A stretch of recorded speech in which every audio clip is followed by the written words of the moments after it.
Bem, boa tarde, pessoal. Bem, primeiramente, meu agradecimento ao convite por vir participar do evento. Deixa eu começar me apresentando, falando um pouco de quem sou eu, o que eu já venho fazendo, né? Eu trabalho com Plone desde uma época um pouco remota, né? Desde a época de que se faziam sites usando apenas CMF e antes disso, inclusive. Então eu consegui acompanhar, felizmente, o projeto Plone desde o início, desde quando não existia nem o Plone 1.0, e eu acho que desde lá a gente já ganhou muita coisa. Muito do que eu vou falar aqui na nossa palestra vai ser uma sessão de choramingo, né? De choradeira generalizada. Porque, eu não sei se felizmente ou infelizmente, boa parte do que eu consigo ganhar de dinheiro hoje é corrigindo problemas históricos que o Plone tem e que eu espero um dia o Plone venha corrigir aí. Quem sabe com o Plone 4 ou o Plone 5. Muitas das coisas que a gente sofre hoje em dia são problemas históricos de plataforma que a gente, de uma forma ou de outra, tenta corrigir para manter os nossos sites no ar. Eu já trabalhei praticamente que em período integral durante alguns anos só com consultoria e com desenvolvimento. E já fui até desenvolvedor do core do Plone. Hoje eu estou afastado disso, até por uma questão de história pessoal. Eu tive que me afastar quase 3 anos aí durante todo o meu período de mestrado para me dedicar, enfim, a uma outra área de pesquisa que não tem a ver com desenvolvimento web.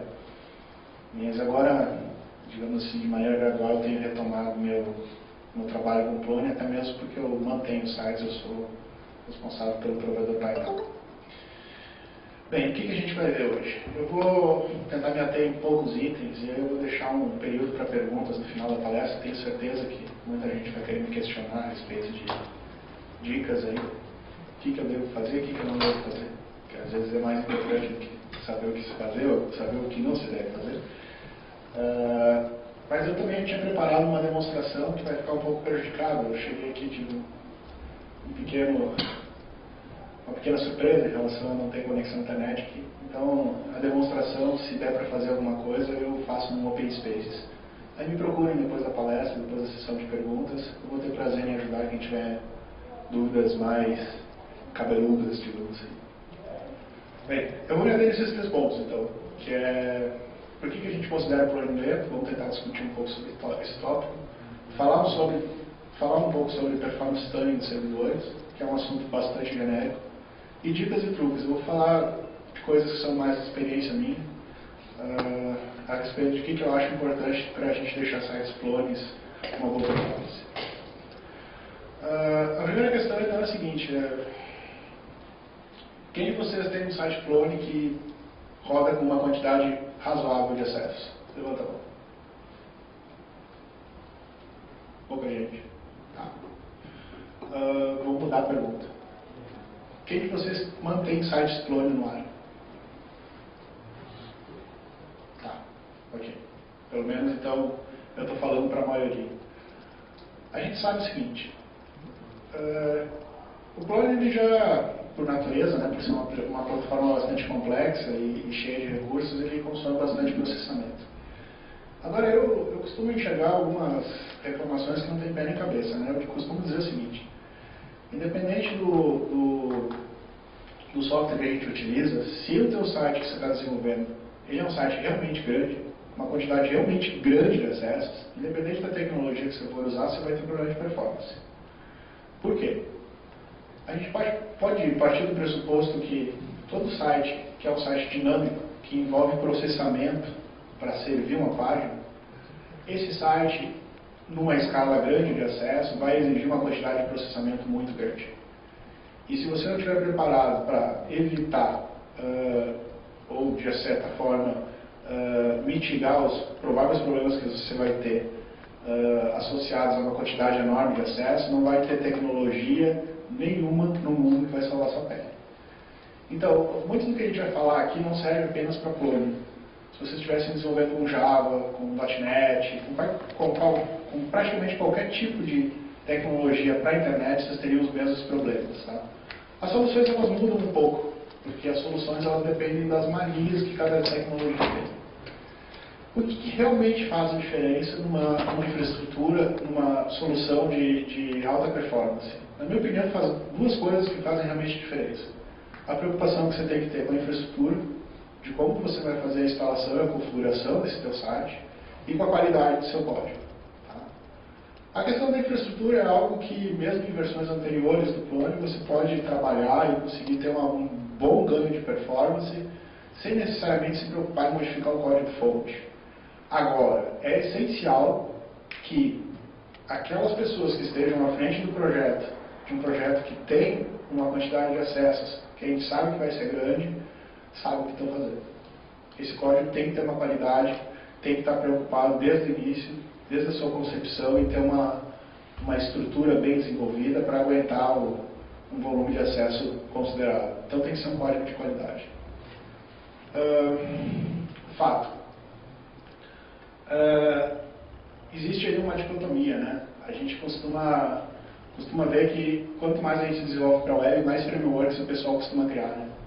Acho que framework é uma espécie de praga hoje em dia, principalmente em Python. Tem até uma piada que existem mais frameworks Python do que keywords na linguagem. Uma vez eu vi alguém contar e é de fato verdade. Agora, o mais preocupante disso é o seguinte: apesar do uso de frameworks ser algo cada vez mais comum, os frameworks genéricos, apesar de facilitarem o processo de desenvolvimento, eles geralmente vão trazer problemas de performance. Justamente por serem genéricos, eles acabam adicionando uma camada de abstração em cima da tua aplicação, eles vão tornar a tua aplicação mais fácil de ser desenvolvida, mas necessariamente eles não vão tornar ela mais rápida. Então, dica número 1. Se vocês realmente estão preocupados em fazer uma aplicação de altíssima performance, tomem cuidado com qual é a altura da pilha que vocês estão construindo. A gente já tem uma pilha relativamente grande, que tem Python, vai ter o Zope, em cima dele vai ter o Archetypes, em cima do Archetypes você pode construir uma camada completa em cima de JavaScript. Então, dependendo da altura dessa pilha e da quantidade de tecnologias que você vai estar agregando, isso pode ficar um tanto quanto preocupante. Então, o ponto aqui é o seguinte: simplicidade. Acho que se eu pudesse dar uma dica para quem está começando um projeto de grande porte, tentem fazer as coisas de uma forma simples. Principalmente a longo prazo, eu acho que isso se justifica. Mas nem sempre a gente tem a mania de complicar coisas que são simples. Vamos ver. Bem, partindo do pressuposto que o mundo inteiro está errado, não é só a gente, o que a gente pode fazer então para melhorar a performance das aplicações? Eu diria que a principal coisa que a gente tem que fazer é medir e ter uma métrica realmente apurada de quanto rápido é uma aplicação para a gente saber o nosso limite. Tá?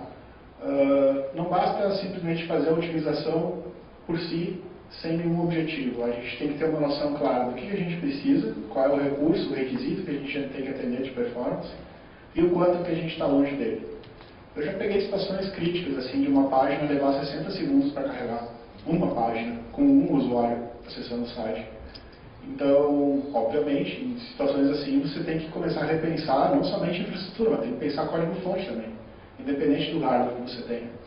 Agora, o mais comum é que a gente tenha sites aí que tem já uma performance relativamente aceitável, assim, sei lá, 3, 4 segundos para carregar uma página. E a gente está vivendo o fenômeno das redes sociais, né? Ou seja, um site que 1 ano, 2 anos atrás tinha um volume X de acesso, hoje tem 20, 50X de acesso no mesmo site. Então, a gente tem que estar preparado para esse tipo de fenômeno, justamente porque eles acabam se tornando uma negação de serviço, né?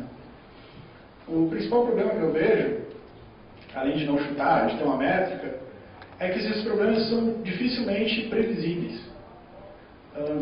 Bem, quem é de São Paulo deve lembrar que em 2006 teve eu cheguei inclusive naquela época a dar uma consultoria aqui, mas em 2006 teve um episódio um pouco chato aí da cidade ficar praticamente cerceada por um evento de ataques criminosos do PCC, que a cidade durante alguns dias aí virou praticamente um faroeste, né?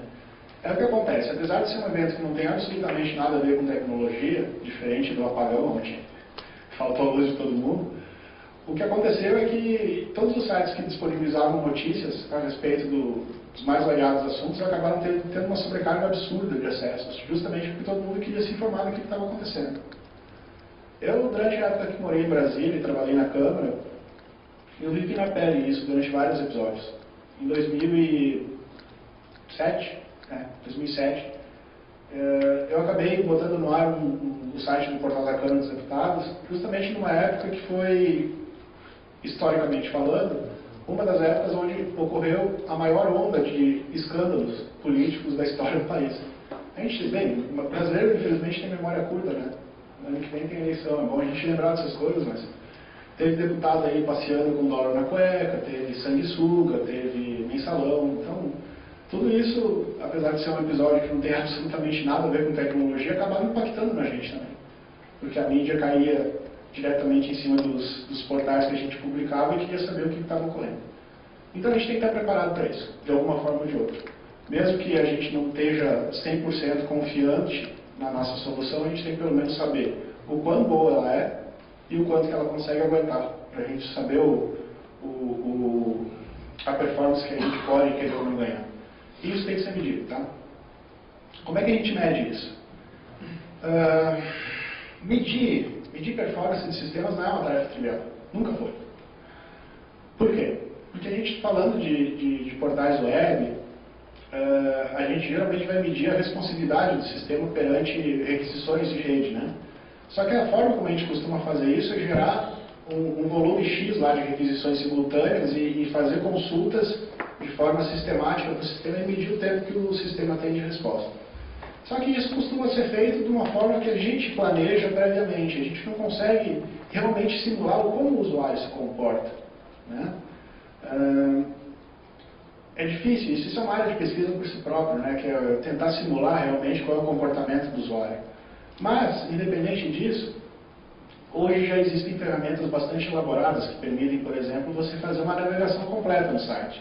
Você vai lá, acessa a página inicial, informa login e senha, faz um login no sistema, cria um documento e assim por diante. Então, o que é o ponto inicial de quem vai trabalhar com otimização de performance do servidor? Escolha algumas ferramentas dessas e tentem extrair métricas dos teus sistemas, tá? Esse link aqui é um link bem antigo já, esse open source testing.org, ele publica aí uma lista grande de ferramentas para teste de performance, tá? Eu vou mostrar 3 aí, pelo menos sugerir 3 ferramentas que são as mais, não sei se conhecidas, mas pelo menos as que eu mais conheci. A primeira delas é o AB. Quem conhece o AB? Bem, o AB é figurinha marcada, né? É uma das ferramentas mais antigas. O que o AB faz é fazer uma requisição HTTP na rede e tentar tentar medir o tempo de resposta dessa conexão para uma URL específica com um número X de usuários simultâneos. É uma ferramenta simples, mas que ela tem limitações, né? Ela não consegue, por exemplo, simular o carregamento de CSS, de JavaScript, que é um percentual considerável do nosso esforço de carregamento de página. Ele come muita banda, ele come, às vezes, processamento, né, também. E o pior, ele não consegue simular a eficiência das camadas de cache, tanto na parte de proxy quanto no navegador, principalmente no navegador. Então é uma ferramenta interessante, mas ela é restrita, ela só vai conseguir analisar uma página por vez. Outra que eu costumo indicar é o Siege. Quem conhece? Só um. O Siege é interessante porque você consegue passar uma lista de links e ele simula isso de forma aleatória, como se fosse uma navegação de um usuário real. Ele permite, por exemplo, você dar uma página, carregar a página e carregar todos os CSS associados, JavaScript e tal. Interessante. Eu diria assim, é bem melhor do que o Apache Benchmark. Eu, ao invés de usar o Apache Benchmark, sempre que posso, uso o Siege. E uma que está em alta é o Flood, do Apache Consortium, que ele tem um diferencial, está começando a ficar uma ferramenta bastante popular, porque ela permite que você configure o script de teste através do XML. Eu já vi coisas semelhantes fazendo bibliotecas Python, onde você tem que escrever um código-fonte que diz lá, vai lá, acessa tal URL, usa tal login e senha, efetua um post no formulário, pega o resultado, navega para tal página. Isso é complicado, querendo ou não, você tem que desenvolver um código-fonte para testar a performance do seu código. Então, é trabalhoso. Então o Fluid ele já implementa tudo isso. Tá? Ele, através do XML você consegue fazer todo o conjunto de testes de forma automatizada.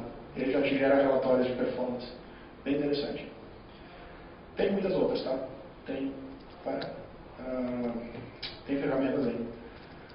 O que eu quero dizer com isso? Então, o primeiro ponto que vocês têm que analisar é o seguinte: vocês têm que ter uma medida de quão rápido o site de vocês é com algumas centenas de usuários simultâneos. Tá? Se o site de vocês não aguentar, sei lá, 150 usuários simultâneos, nem comecem a se preocupar com performance. Vocês têm problemas de funcionalidade complicados que vocês vão ter que resolver primeiro, antes de se preocupar em como fazer o site aguentar algumas centenas. Primeiro você tem que ter o site rodando bonitinho, para depois começar a pensar em aguentar algumas centenas de usuários simultâneos. Tá? E não adianta, quem estudou computação sabe, não adianta fazer medida de performance com meia dúzia de usuário. Não adianta. Você tem que fazer uma medida assintótica, que é com uma grande entrada. Você tem que pegar uma quantidade grande de usuários para ter uma ideia de o quanto realmente o seu site está respondendo. Com poucos usuários, qualquer coisa funciona, qualquer coisa é rápida. Agora eu vou passar uma série de dicas, tá? Assim, eu vou me ater mais em algumas, menos em outras, mas enfim.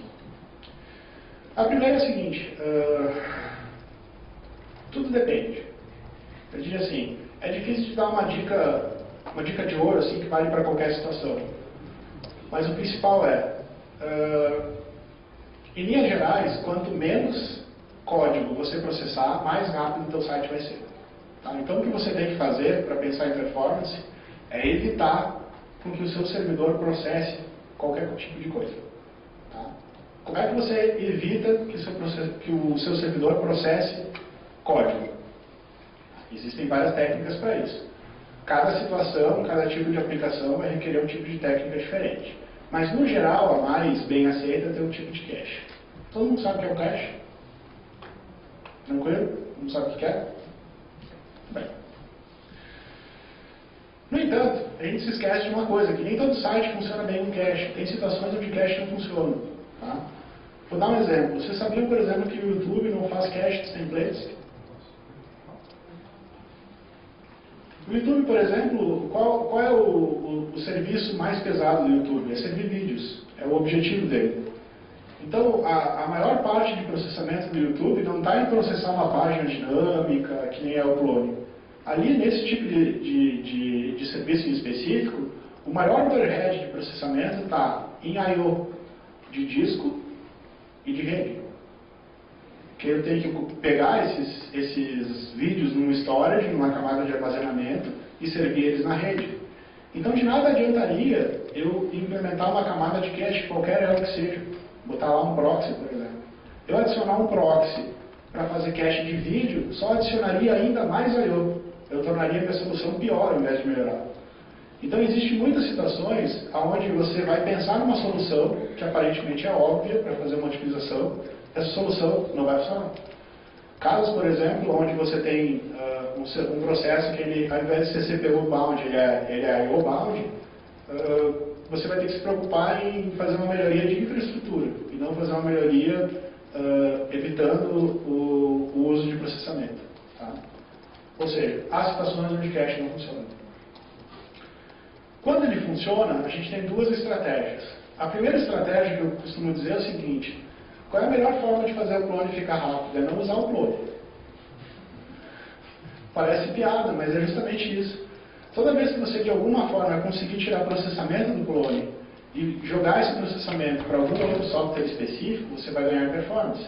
Porque você vai deixar o clone lá dedicado a fazer apenas o serviço que ele realmente precisa fazer. Ele não vai ter que processar coisas que outro sistema poderia já ter essa informação previamente processada. Isso não sei se é uma crítica, mas é uma forma que eu vejo as coisas. Muitos dos CMS tratam o conteúdo de forma estática. Ou seja, o CMS ele tem a responsabilidade de gerenciar o conteúdo e a partir do momento que esse conteúdo está alimentado no sistema, a publicação desse conteúdo é dada através de uma página HTML estática que é colocada no sistema de arquivos local. Dá para fazer isso com clone? Dá? Obviamente que dá. Aqui é um exemplo que eu fiz, eu já montei isso aqui em 2 ou 3 instalações. Isso aqui é um exemplo de regra de rewrite que Está muito pequeno. Mais ou menos dá para entender. Isso aqui são regras de rewrite, do mod de rewrite da Apache, que faz o seguinte teste. Se existe lá dentro de um diretório do meu sistema de arquivos uma estrutura semelhante à URL que está sendo requisitada, e essa URL é uma URL pública, ou seja, o cara não está autenticado, sirva aquilo que está estático do disco, diretamente da Apache. Não vai buscar isso nos outros. É isso que essas duas URLs estão fazendo. É relativamente simples, né? O que ele está fazendo aí é testar se existe uma combinação de um patch no file system com a URL que está vindo no browser, testando depois, colocando como uma condição que o cara não esteja autenticado, testar se o cara está autenticado no ZOP através de um proxy, nada mais é do que ver se existe um cookie, que é o cookie da autenticação. A autenticação padrão do Plone é feita por cookies, né? Então, na verdade, só basta testar, não precisa saber quem está autenticado, só precisa saber se alguém está autenticado. Se alguém está autenticado, quer dizer que o request tem um cookie __rc. Ou tem um header authorization, que é uma autenticação basic, né? E aí eu faço isso duas vezes, só porque de baixo ela vai pegar o index HTML também. Porque folder, no Plone, ela se comporta como se fosse uma pasta, mas no Apache não é assim que funciona. Então eu tenho que testar também se existe o index HTML daquilo ali. Isso é interessante. Por quê? Porque tudo que eu tenho que fazer para transformar um site Plone que é totalmente dinâmico em estático é alguma coisa parecida com isso. Tá? Qual é o problema disso? A partir do momento que eu transformei aquilo em estático, ele permanece estático. Ou seja, se alguém fizer uma modificação de conteúdo, eu teria que, de alguma forma, mesmo que manual ou de tempos em tempos, revalidar esse conteúdo, para que eu não tenha um conteúdo velho sendo servido de forma estática. Mas isso resolve praticamente qualquer tipo de problema de performance. Exceto quando isso que eu acabei de falar é inaceitável. Ou seja, a gente em muitas situações tem uma aplicação que é tão dinâmica que a gente não poderia se dar o luxo de gerar o conteúdo de tempos em tempos de forma estática, simplesmente enviado. Mas, em casos críticos, geralmente a gente dá um jeito disso ser viável. O que a gente faz quando não dá para fazer estático? Bem, a gente segue geralmente o que o pessoal do Plone recomenda por padrão, que é a gente usar a estratégia de ter um webcache. Tá? Eu diria assim, os CMS comerciais, existem dois tipos de CMS comerciais para fazer deploy.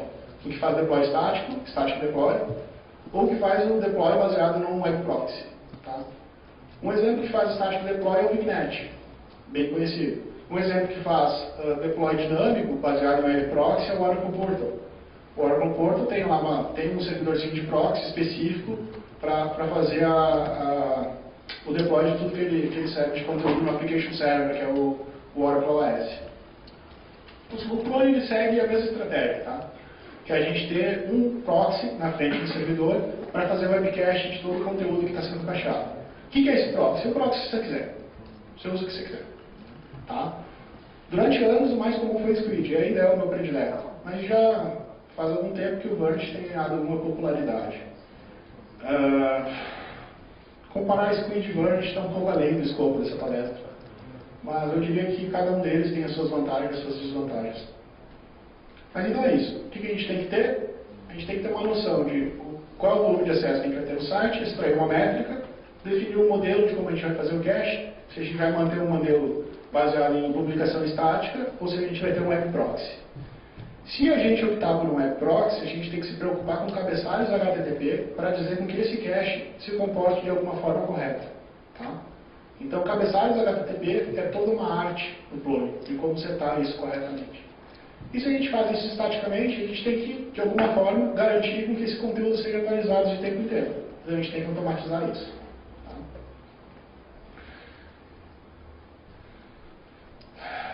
Primeiro ponto. Se o nosso conteúdo está estático, a gente precisa se preocupar, por exemplo, em bots de indexação, como é o Googlebot. Não, né? Não faz muito sentido, porque mesmo que o Googlebot fique rastreando aquilo e varrendo para tentar indexar 200 vezes por dia, não faz a mínima diferença para mim, porque aquilo ainda não significa processamento para o meu servidor. Então pouco me importa. Agora, bot de indexação com o Plone rodando embaixo do proxy é um problema sério. Porque o bot de indexação ele não segue o comportamento de uma pessoa. Uma pessoa normal, quando ela está navegando, ela vai ver o mesmo conteúdo diversas vezes. Ou seja, ela vai navegar pela página inicial, vai acessar o menu, acessar a informação, vai acabar voltando para a página inicial, acessando outro menu.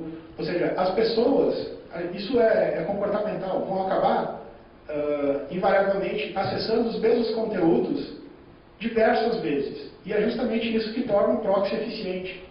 Porque no primeiro acesso que você vai ter um determinado conteúdo, esse conteúdo vai ser processado, cacheado no proxy, e o próximo acesso vai ser pego no proxy, não vai ser reprocessado. Então é isso que evita que o seu sistema ele fique sobrecarregado.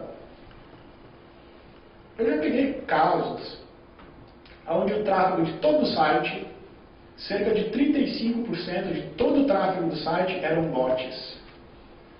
Então você imagina, o cara já tinha 20 máquinas. Dessas 20 máquinas, 7 delas estavam lá só para processar coisa que bot pedia, não que as pessoas pediam. E aí, então, você estava jogando fora o processamento do teu sistema, estava jogando dinheiro no ralo. Então, uma das coisas que eu costumo fazer, principalmente para quem tem problema sério de performance, é isso aqui. Tá? Isso aqui é uma série de squid que bloqueia os bots baseado na, digamos assim, na índole deles. Aqueles 3 primeiros são os mais safados que eu já peguei. O Twist, eu não me lembro bem, eu acho que ele é chinês ou japonês, não me lembro bem. O Yeti é japonês. Bem, Yeti em inglês é grande, né? É uma piada o nome disso. E eles têm a característica de serem bots de indexação que não respeitam o robots.txt. Então, mesmo que você diga, ó, meu site não quer ser indexado, ele continua parreteando o servidor e sai indexando do mesmo jeito. Então, bots assim não adianta. A gente, geralmente, a melhor coisa que a gente faz é barrar o acesso desses bots de indexação antes deles chegarem nos outros, justamente para não ficar consumindo processamento. E cá entre nós, quem é que quer ter o seu site indexado na Coreia? Não é muito útil, né? Se o seu site não é em coreanos, não faz muito sentido. E os de baixo, que são os mais conhecidos, tipo o Googlebot, MSN Crawler, o Slurp, que é do Yahoo, esses aí eu costumo deixar um período, principalmente quando o site tem pouca atualização, eu deixo geralmente o período da madrugada para os bots indexarem o conteúdo. Então, quando você tem menos gente acessando o sistema, é um horário bom de você deixar liberado para os bots indexarem. Então, o Squid tem essa manha de poder definir dia da semana e horário onde uma série é válida e permite você fazer isso. Bem, aqui eu já falei, eu só não falei como, né?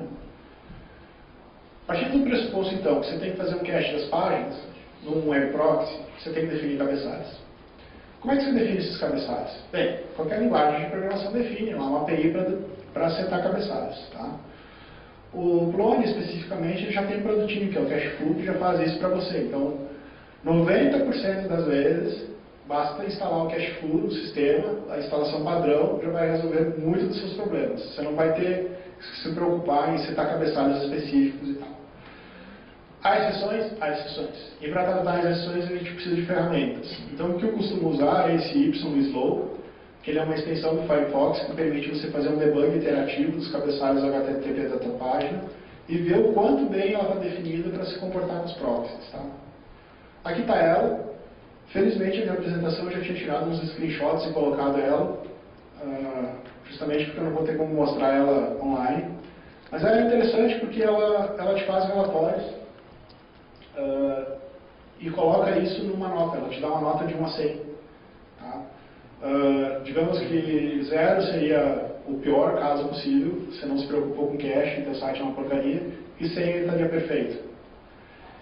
E essa nota é dada em cima de uma especificação, na verdade é uma recomendação, que um cara do Yahoo montou, e em cima dessa especificação já existem 2 versões, onde a primeira, não sei a segunda, mas certamente a primeira virou um livro, que é um livro sobre utilizações de websites para alta performance. Tá? Então, o que ele fez? Ele fez uma lista de recomendações, publicou essa lista de recomendações, é a lista oficial de recomendações que o Yahoo usa, e ele fez uma extensão que valida os websites de forma automatizada, baseado no que ele recomendou. Ou seja, ele verifica lá se você está setando certinho a data de expires no cabeçalho, se você está usando compressão gzip, se você está usando o Content Delivery Network e assim por diante. Se você está carregando JavaScript, CSS de uma forma otimizada, fazendo poucos requests. Então essa extensão testa tudo. Tá? Eu diria que assim, quem for trabalhar, por exemplo aqui ele está gerando um relatório de todos os requests da aplicação que não estão com o expire setado. Se alguma coisa não está com o expire setado, por padrão ela não pode entrar no proxy, porque ela não teria como saber qual data sairia do proxy. Então aquilo simplesmente não tem cache. A não ser que a pessoa que criou o proxy, configurou o proxy, esteja infringindo aquilo que está especificado na RFC. Há como fazer isso, e às vezes eu sou obrigado a fazer isso também. Mas o ideal é, todo mundo tem que seguir a RFC, se você seguir a RFC, se não tem expire, não tem cache. CDN é o que o pessoal da Akamai faz. Quem já ouviu falar da Akamai? Pois é, quem é da área e já entende um pouco das coisas. A Akamai, por exemplo, eles têm uma mega rede mundial de distribuição de conteúdo e eles são os caras que peitam as tarefas mais difíceis em relação à distribuição de conteúdo para grande volume de acessos, como por exemplo, sei lá, fazer a transmissão das Olimpíadas, por exemplo, onde você tem uma quantidade enorme de acesso, absurda. Então eles têm uma rede tão grande e eles conseguem pegar esse conteúdo e distribuir ele geograficamente. Você tem, por exemplo, acessos do mundo inteiro e você consegue botar parte do seu conteúdo, por exemplo, os vídeos, que são pesadíssimos, ao invés de fazer um cara fazer uma conexão na Europa, atravessando lá o link de um continente para o outro, você conseguiria, por exemplo, pegar isso automaticamente do mirror da Akamai que está próximo de você para baixar com uma performance melhor, com uma menor latência de rede. O Content Delivery Network ele funciona bem para isso e por outro motivo também que pouca gente conhece. Por padrão, os browsers só abrem 2 conexões simultâneas em cada servidor. Então, se você tem um servidor www.dominio.com.br, o browser ele vai fazer uma requisição, vai baixar HTML. Na hora que ele for começar a baixar o CSS, as imagens, ele vai fazer isso com no máximo 2 conexões por vez. Então, se você, mesmo que o teu servidor responda rápido e que ele tenha muita banda, se você está carregando, está fazendo um acesso com um request e tem que carregar 2 elementos por vez, se a tua página tem vários hits, está carregando diversos elementos, ela vai demorar mais tempo, porque os browsers fazem 2 requisições por vez. Aí o Content Delivery Network ajuda nisso. Você cria um outro nome, um outro domínio específico para baixar imagens, outro para baixar CSS, JavaScript. Como é um domínio separado, ele baixa várias coisas ao mesmo tempo. Isso que eu ia falar, não é por servidor, é por domínio, né? Isso. Você pode ter até no seu próprio servidor.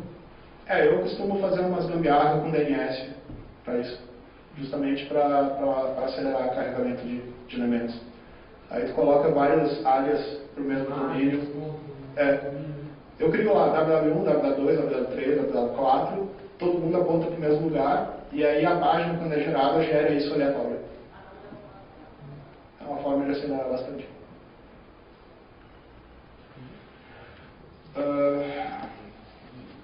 Por exemplo, vou dar um exemplo onde isso é importante. Vai fazer um servidor de banner, por exemplo. Servidor de banner, se você tem uma página que carrega 10 banners, você não vai querer esperar carregar 2 por vez, né? Você quer carregar os 10 ao mesmo tempo, né? O browser que se vire, né? Tendo banner, o problema não é meu, o problema é do browser. Então, geralmente a gente faz isso. Cria lá um www1, 2, 3 e carrega cada banner em um servidor. Mesmo que fisicamente o servidor seja um só. É uma forma de acelerar bastante o carregamento. Bem, o YSlow ele gera também relatórios.